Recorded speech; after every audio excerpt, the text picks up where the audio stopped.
una producción de Discovery Channel.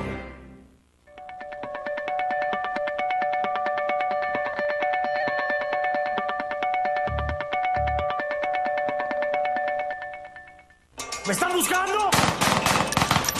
¡Que me tienen, cabrones!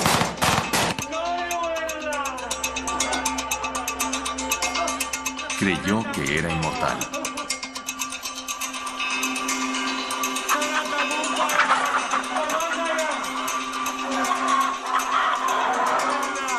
Sus días, sin embargo, estaban contados.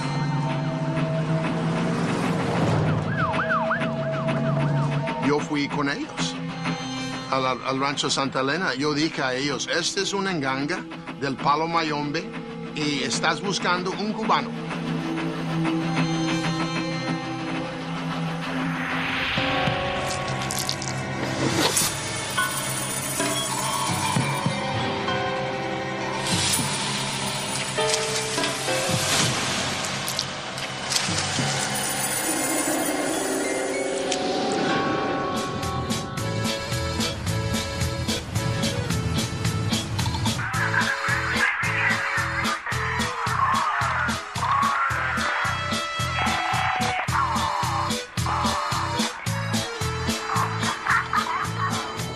Matamoros es una ciudad ubicada al norte del estado mexicano de Tamaulipas, en la frontera con los Estados Unidos. La orilla sur del río Bravo separa a Matamoros de Brownsville, Texas. Para los jóvenes norteamericanos, Matamoros es el lugar ideal en vacaciones. En marzo de 1989, el estudiante de medicina Mark Kilroy desapareció tras una noche de fiesta. Mark era un chico tranquilo y estudiaba para ser médico. Cursaba el tercer año de universidad. Tenía tan solo 21 años. Durante el feriado de primavera, los chicos solían cruzar a México porque allí estaban las licorerías, estaban las cantinas mexicanas, donde la cerveza era más barata. Ellos generalmente iban por esa razón. Mark llevaba 4 días en Matamoros.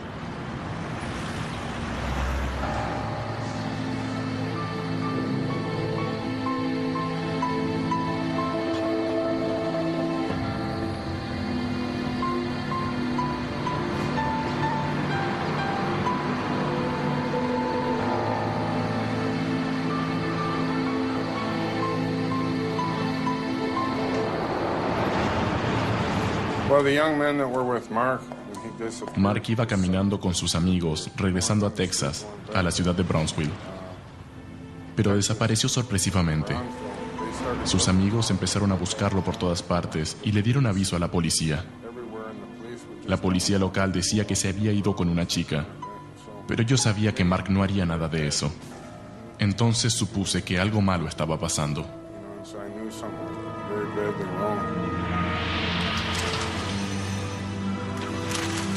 De inmediato el padre de Mark contactó a su hermano, quien era en ese entonces agente federal de aduanas en la ciudad de Los Ángeles.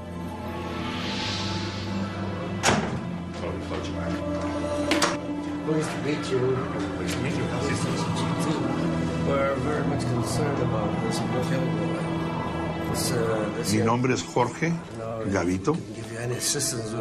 Una tarde me hablaron a mí, el jefe de la aduana de Brownsville, para decirme que le había hablado uno de sus compañeros de Los Ángeles, California, que su sobrino estaba perdido. La familia de Mark ofreció una recompensa por cualquier información que condujera al rescate del joven. Después de 48 horas se comenzó a investigar un poquito más, pero no hallamos nada, ¿no? En los hospitales no hallamos nada, ni en la Cruz Roja, ni en la cárcel. No sabíamos qué le podía haber pasado a Mark. Estábamos pensando que lo podían haber robado y matado y echarlo al río. Los padres de Mark viajaron a Matamoros para ejercer presión. Simultáneamente, otras agencias federales norteamericanas se unieron a la investigación. Mi nombre es Roberto Gracia. Yo era un investigador especial para el Departamento de Aduanas de Investigaciones en la ciudad de Brownsville.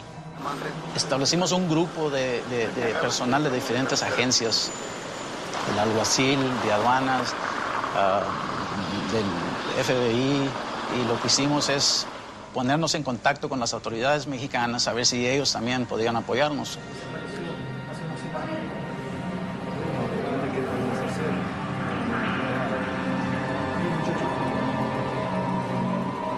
Llegó Roberto Gracia y me dijo que se había perdido un joven.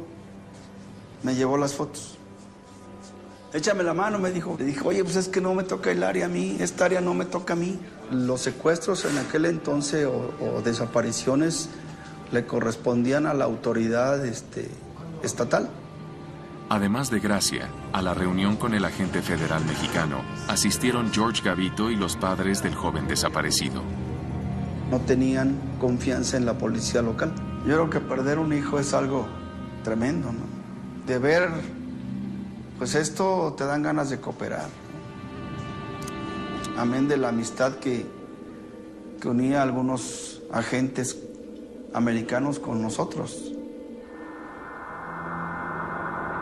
El ex jefe de la Policía Judicial Federal accedió a colaborar con la investigación, pero le advirtió a los agentes norteamericanos que disponía de poco tiempo, porque en ese momento estaba asignado a desmantelar una red de narcotraficantes que operaba en ese territorio.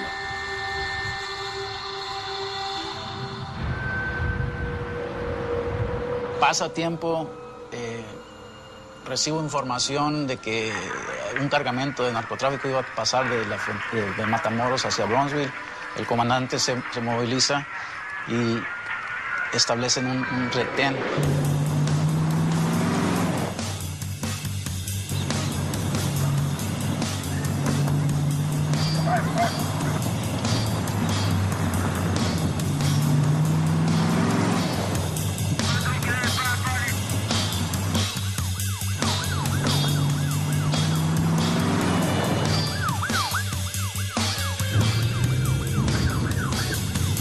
Me entero que había un vehículo que había evadido uno de los retenes. Se había ido por otro camino. Ubicamos una camioneta que iba con el rumbo y nos conduce hasta el rancho Santa Elena. El rancho Santa Elena estaba situado a 28 kilómetros de Matamoros. Pedimos de alguna manera alguna orden de cateo y supimos que se llamaba Rancho Santa Elena, que era de los Hernández, de él y de Ovidio Hernández. Eran hermanos de Saúl Hernández. Saúl Hernández era el brazo derecho de Juan García Ábrego. Las autoridades sospechaban que Juan García Ábrego era el jefe de uno de los cárteles de droga más buscado en la frontera.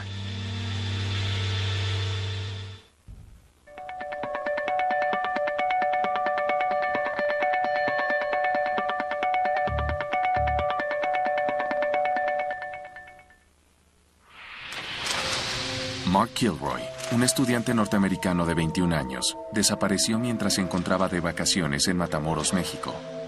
Después de varias semanas de búsqueda, un comandante de la Policía Federal Mexicana aceptó colaborar con la investigación. En abril de 1989, sin embargo, lo más importante para este agente era desmantelar una banda de narcotraficantes que operaba en su jurisdicción.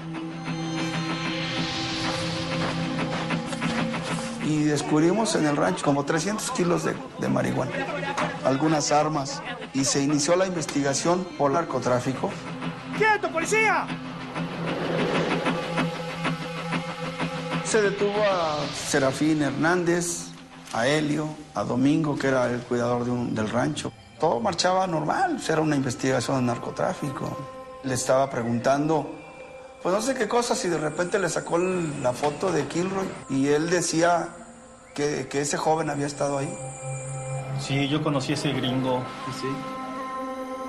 Hasta ese momento empezamos a relacionar lo del secuestro de Kilroy con nuestro trabajo de policía.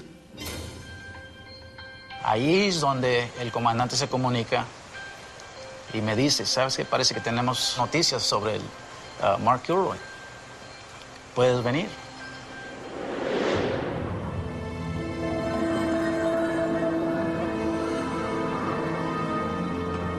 si los vamos a las 5:30 de la mañana para allá, para Matamoros, los vamos a un rancho. Llegando, miro que traen a Serafín Hernández con ellos. Y Serafín le dijo al comandante llegando que esa arma ni siquiera funcionaba ahí. Actuaban de una manera diferente, como si realmente estuvieran protegidos, como si realmente algo sobrenatural los estuviera cubriendo. Se sentían así como si fueran superhombres. Comienza a hablar conmigo en inglés y dice, pues, ¿qué pasó? Y me dijo, no, pues aquí está enterrado Mark. ¿Quién lo mató? El padrino. Pues, ¿cómo que sí, aquí lo mató? Aquí lo mató. ¿Y por qué lo mató? No, que un sacrificio.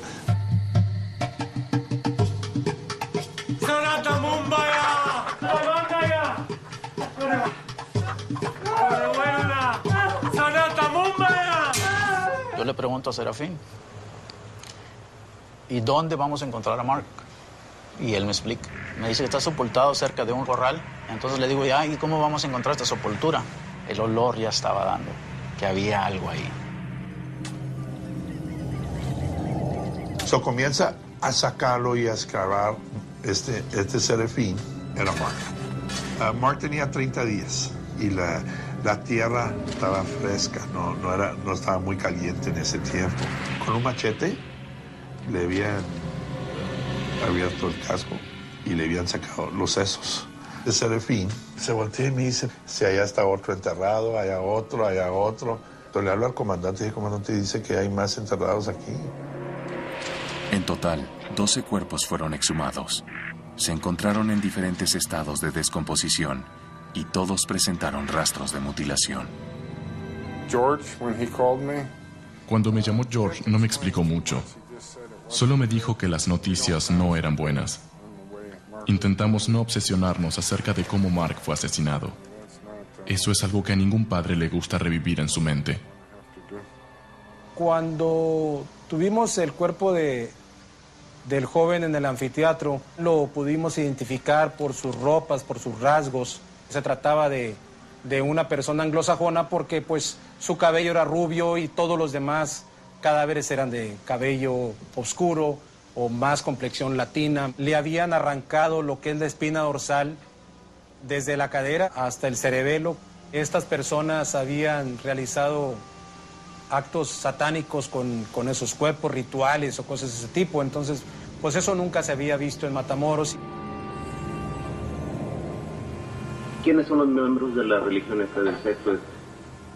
Un servidor, está presente, Adolfo Jesús Constanzo. ¿Cómo se llama? Elio Hernández. Sí. Adolfo Jesús Constanzo, Martín Quintana. ¿Había una mujer en el sexo? ¿Cómo se llamaba ella? Sara María Gareth. En las primeras horas del interrogatorio, Elio Hernández identificó a Adolfo de Jesús Constanzo como el líder del grupo, a Sara María Alderete como su amante y mano derecha, mientras que Martín Quintana y Álvaro Darío de León, el Dubi, fueron señalados como los colaboradores más cercanos de Constanzo. Del padrino de Adolfo de Jesús Constanzo, lo que manifestaban los detenidos es que era como su papá, ¿no? Como su protector, como su guía. Manifestaban que él, con los poderes que, pues yo creo que Satanás, ¿no?, le proporcionaba, por medio de los sacrificios que hacían, ellos se sentían protegidos, cubiertos de cualquier autoridad y eran invisibles. No solo tanto la autoridad, sino con los mismos narcos, porque se dedicaban a robarle a los narcos la droga.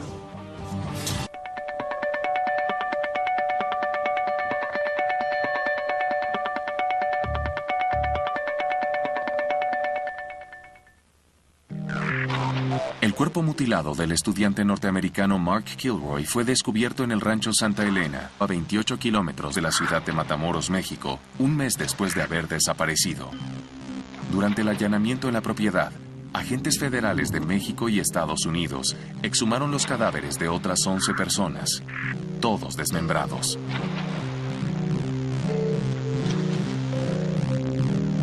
Pero el estupor de las autoridades no terminó ahí. Bueno, en lugar de los sacrificios donde ellos torturaban a la gente y hacían sus sacrificios, era un galerón. Había rastros de sangre ahí, las paredes salpicadas. La nganga. Sanata Mumbaya. Sanata Mandava. El olor sigue siendo horrible. Oh, por Dios. Y en el medio estaba lo que le dicen la enganga, un casco de fierro, donde era su dios. Yo fui con ellos al rancho Santa Elena. Yo dije a ellos, este es una enganga del Palo Mayombe y estás buscando un cubano. El Palo Mayombe es una religión africana 100%. Se basa principalmente en lo que es en la creencia del culto a los muertos. De ahí de Cuba, por la cercanía geográfica, brinca al continente americano. A los paleros a veces nos ponen como el cliché de que somos satánicos o que manejamos cosas negras y demás. Y eso está totalmente fuera de la realidad. O sea, manejamos una fe, un tipo de fe. Reconocemos a Dios. Es decir, la jerarquía viene siendo Dios. Luego las entidades evolucionadas vienen siendo orishas y después los muertos. La religión Palo Mayombe, no es una religión para hacer mal o matar gentes o hacer sacrificios de personas. Además de la revelación sobre el culto religioso que practicaba la secta, las autoridades se enteraron cómo Mark Kilroy fue secuestrado. Me comentó dónde lo habían levantado, que era aquí en la zona rosa en Matamoros. Lo habían subido a una camioneta y de ahí se lo habían llevado al rancho Santa Elena. El pastor le había dado agua y comida a Mark porque lo tenían en una hamaca. Preguntamos, bueno, ¿cómo es que le sucedió a Mark lo que le sucedió? No, please, no, please.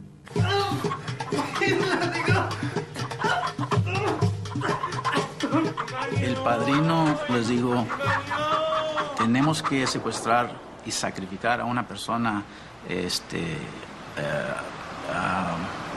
anglosaxona porque el cerebro es superior al del hispano.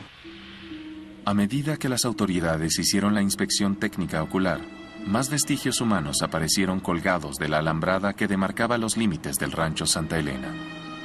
Y se ve el alambre como 6 pulgadas que salía del suelo. Francamente me dio unos escalofríos. Lo que estaba prendido al alambre era la columna de Mark Kilroy.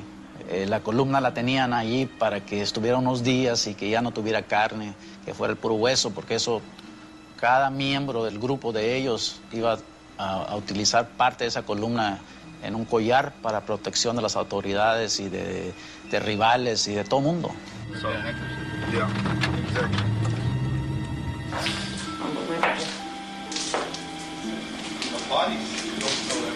Aquí es donde se enterraban los cuerpos.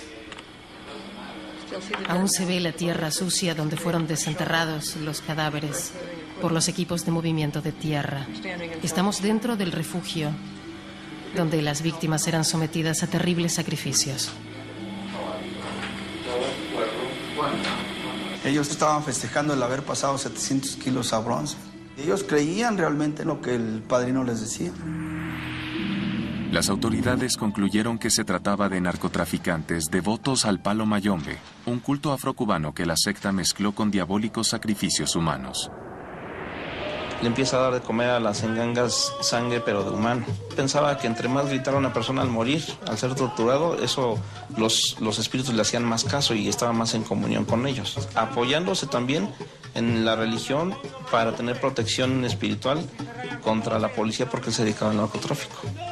Entonces, esa enganga se va a acostumbrar a comer pura sangre de humano, ya la de animal no la va a aceptar. Cuando una persona llega a tener esa vibra y esa capacidad, para mal, es un enemigo bastante fuerte, ¿eh? Y estaba ahí Mr. Kilroy, Mrs. Kilroy. Era una familia que tenía mucha fe en Dios y eran muy fuertes. Y la única cosa que quería saber su mamá es que si había tenido tiempo Mark de rezar antes que lo mataran. Y le dije que sí, que Mark había estado amarrado ahí como 8 horas, 9 horas antes que lo mataran.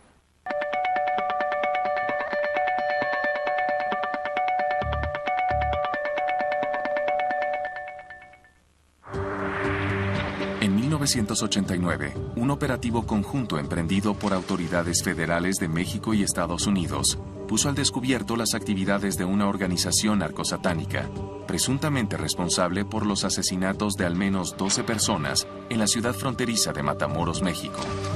4 de los integrantes de la banda fueron arrestados de inmediato, pero su líder, Adolfo de Jesús Constanzo, y 3 de sus colaboradores más cercanos se convirtieron en prófugos de la justicia. Bueno, después de las 72 horas de rigor, se hace un expediente adjunto por los homicidios. Se le da vista al Ministerio Público del Fuero Común. Dentro del desarrollo de la investigación, cuando Sara Alderete aparece como la amante de Constanzo.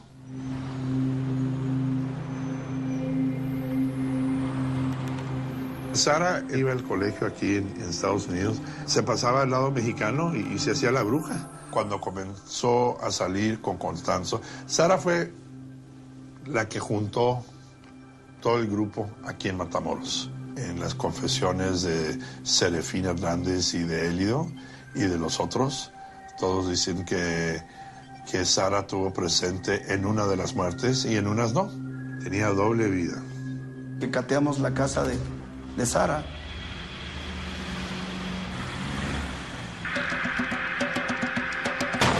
¡Alto, policía! ¡Policía! ¡Policía! ¡Alto, policía! Y encontramos pues el altarcito de palo mayombe y mucha ropa de niños y sangre y cosas así por el estilo. Días después, Gracia se enteró que los narcosatánicos podían estar hospedados en un hotel de Brownsville.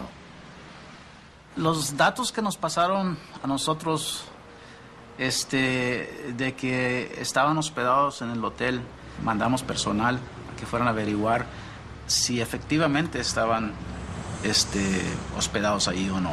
Y sí salió que estaban hospedados. No recuerdo el nombre de la persona que se registraron en el hotel. Pero Constanzo y sus cómplices abandonaron el hotel 3 días antes. Sí sabemos que salieron del aeropuerto de McAllen a la Ciudad de México. Y ahí es donde se inicia la investigación en el DF.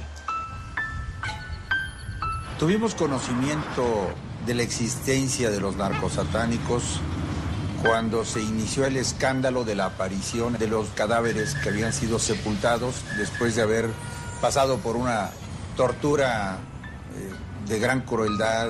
Como Procurador General de Justicia del Distrito Federal, lo único que alcancé a precisar es que dentro de los 17 muertos había una persona que era muy importante, un estudiante tejano. Se tuvo la presunción bastante bien fundada de que estaría en el DF o en el Estado de México. Recurrimos a información de inteligencia de posibles santeros, brujos, chamanes, tenían altares en diferentes lugares y entonces ellos se movilizaban dentro de esos lugares y citaban a sus ahijados a esos lugares. Tenían muchísimos clientes y hasta gente muy importante del Distrito Federal.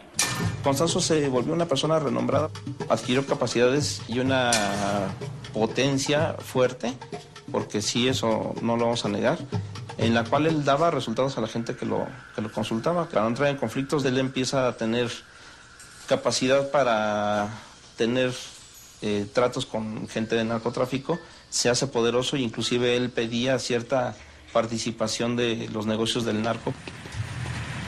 Esto fue como una especie de un reguero de pólvora, como llamamos aquí, que se incendió, que surgió momentáneamente y que lo único que pensamos en la Procuraduría en aquel tiempo, que era un tema del que no teníamos el control total para saber hacia dónde íbamos a llegar.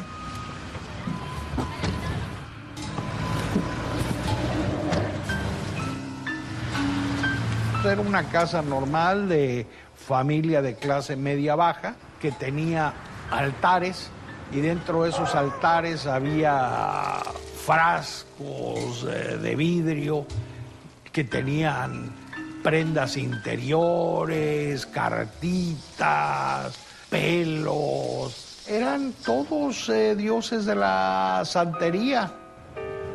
Conforme pasaron los días, otros practicantes del palo mayombe fueron interrogados y nuevos secretos sobre el polémico culto afrocubano salieron a la luz.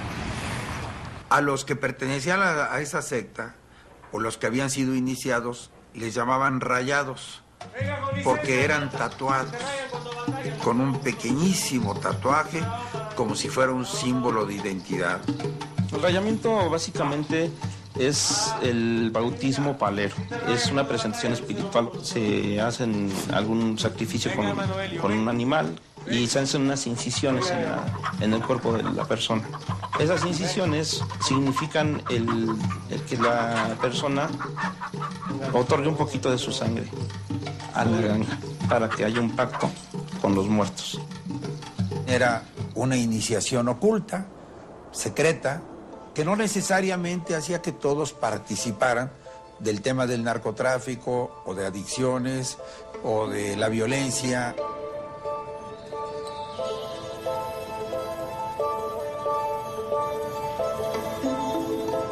Teníamos ya como 3 semanas buscando a Constanzo. El comandante Juan Benítez Ayala tenía un amigo que era brujo y el brujo pensó que la mejor manera para sacar a Constanzo fuera quemar lo que él quería más y fuera su enganga.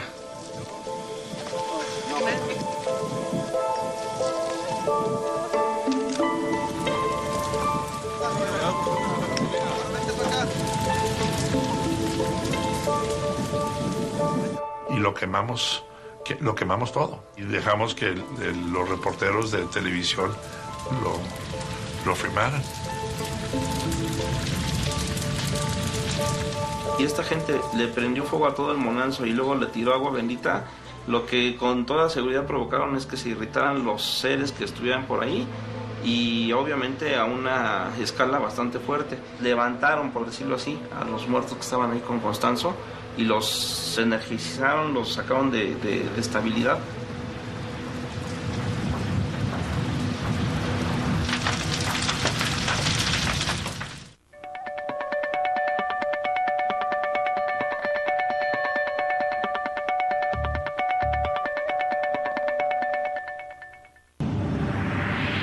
En 1989, investigadores federales mexicanos y norteamericanos siguieron el rastro de Adolfo de Jesús Constanzo, líder de una secta narcosatánica, hasta la Ciudad de México.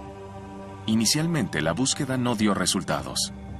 Las autoridades decidieron entonces incendiar las pertenencias religiosas que el padrino dejó abandonadas en su huida del rancho Santa Elena.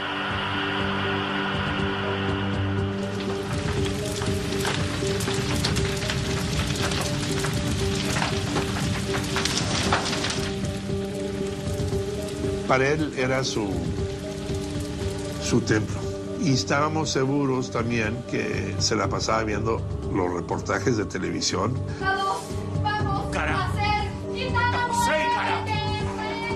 Desde que ese evento sucede al destruir sus cosas y hacerle daño a sus fundamentos, pues el destino de Constanzo se marcó y él solito se sentenció porque quedó desprotegido.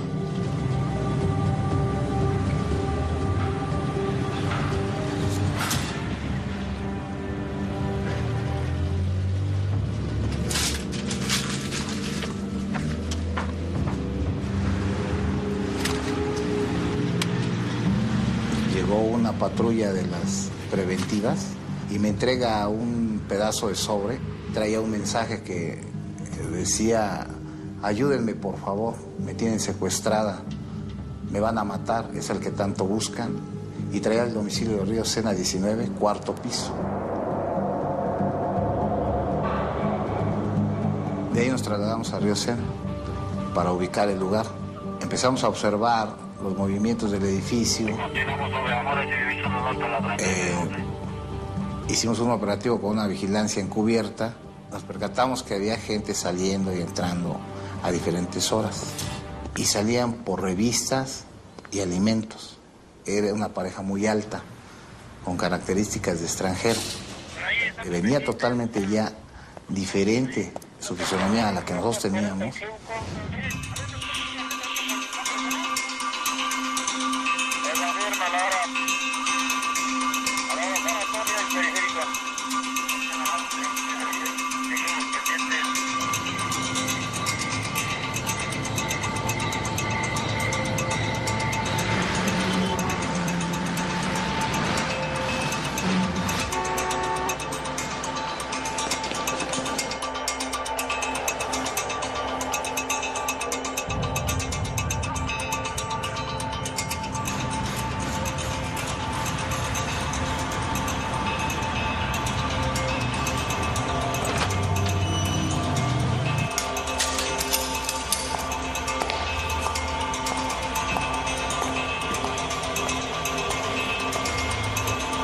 ¡Me están buscando! ¡Que me tienen, cabrones! Cuando vamos ingresando, vemos al tipo que se asoma de una puerta y nos dispara. Por radio policial escucho una señal de emergencia en toda la red policial de que había un inmenso tiroteo. Y yo me dirijo ahí y pudimos apoyar con munición y armas largas a la gente que ya estaba ahí, que era un tiroteo muy fuerte.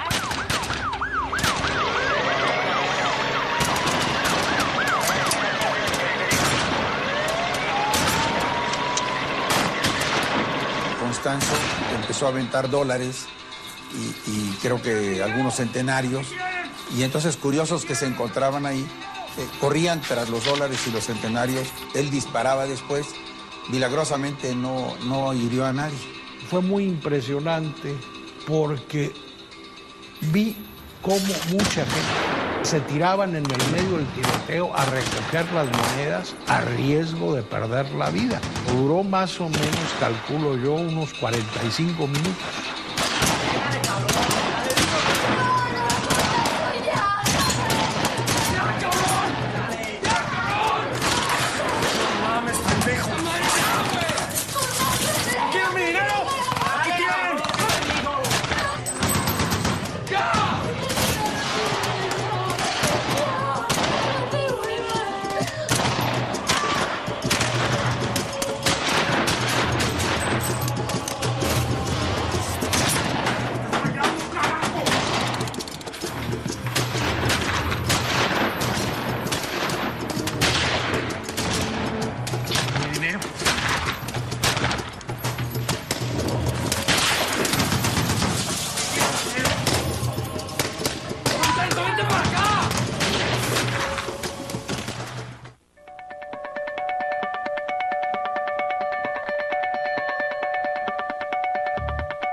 Varias unidades de la Policía de la Ciudad de México respondieron a una balacera en la delegación Cuauhtémoc. Se reportó que Adolfo de Jesús Constanzo, líder de una secta narcosatánica, y sus colaboradores estaban parapetados dentro de este edificio. Desde hacía 3 semanas, Constanzo era una de las personas más buscadas en México y Estados Unidos.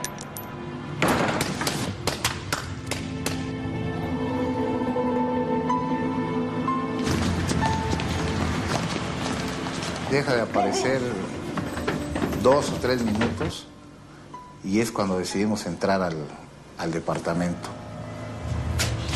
Cuando abrimos el departamento, ingresamos y en la puerta encontramos al Dubi. Al abrir la puerta del departamento sale una humareda espantosa, así, muy espeso, humo muy espeso. Y es cuando sale Sara Aldrete y la aseguramos. Ya posterior sale Omar pidiendo ayuda porque se estaba ahogando.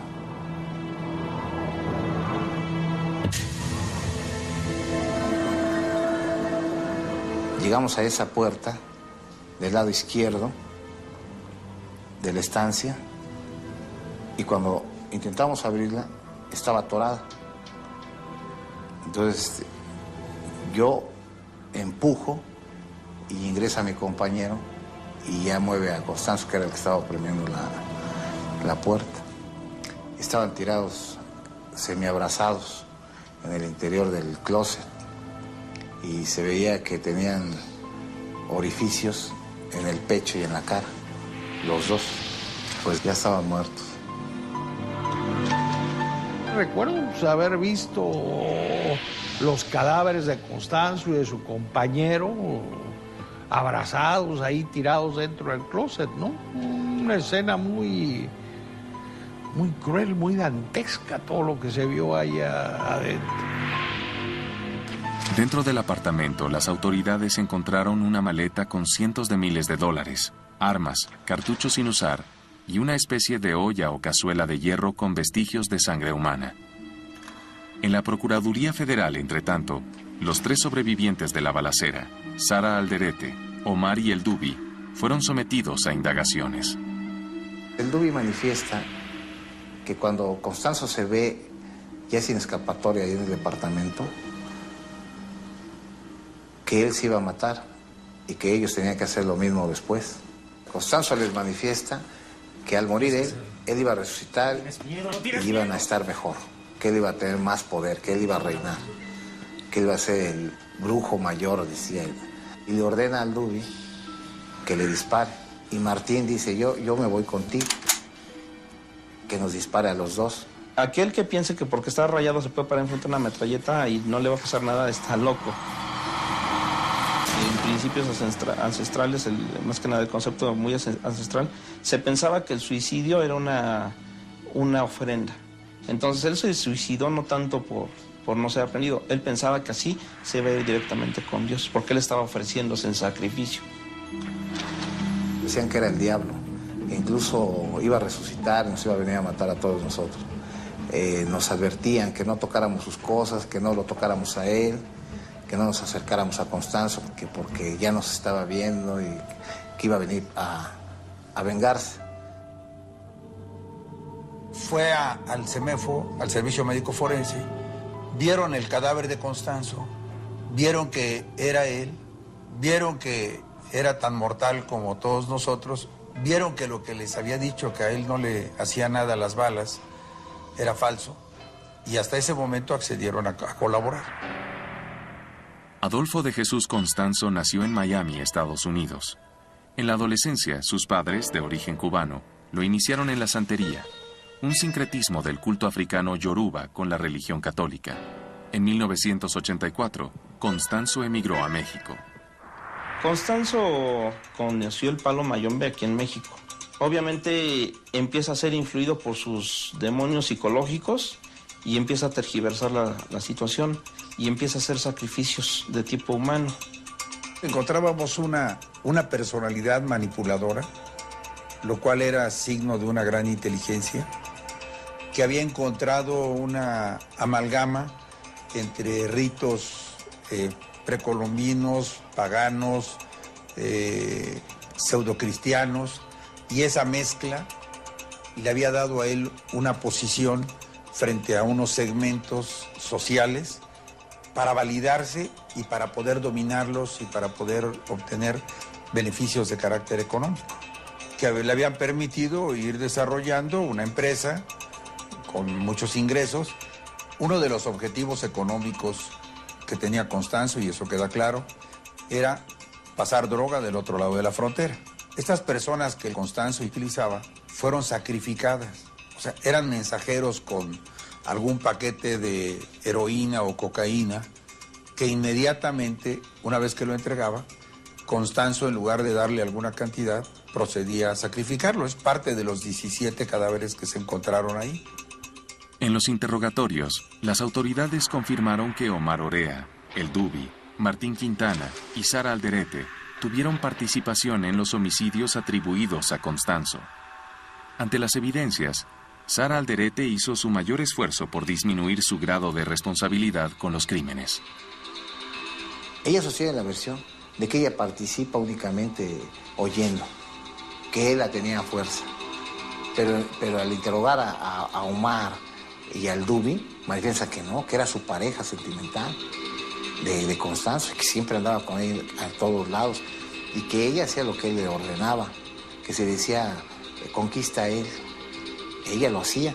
Es lógico que se estaba defendiendo y tratando de decir que ella no tuvo nada que ver con nada. Cuando yo hablé con Sara la primera vez, ella me dijo que ella no había matado a Mark Kilroy y que no había estado presente cuando mataron a Mark Kilroy.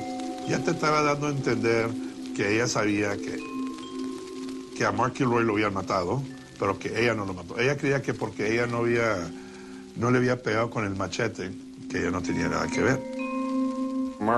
Mark era buen mozo y muy inteligente. Lo peor que nos podría haber pasado a mí y a mi esposa, a nuestra familia, hubiera sido no haber recuperado su cuerpo y quedarnos sin saber por qué no regresó a su casa. Todavía lo estaríamos buscando. Yo siempre le he dicho a Mr. y Mrs. Kilroy que si no hubiera sido porque matan a Mark, las matazones de Matamoros, no sabemos hasta cuándo y hasta dónde iban a llegar. ¿Cuánta gente mató Constanzo? Nadie sabe. Al final, la Procuraduría Federal responsabilizó a Adolfo de Jesús Constanzo y a los integrantes de su secta por los homicidios de 26 personas. El cadáver de Constanzo fue reclamado por su madre y trasladado a Miami. Omar Orea falleció el 7 de febrero de 1990 en la cárcel. Sara Alderete y Álvaro Darío de León, alias El Dubi, continúan purgando sus condenas. Yo creo que la personalidad de Constanzo puede ser objeto de estudios y volverse un clásico de la psicología criminal. A un muerto sigue estando loco. Y es peligroso si esa entidad se liberara, vamos a llamarlo así, y pudiera andar como muchos muertitos que andan por ahí haciendo daño. Constanzo nos deja una mala herencia, en ese sentido.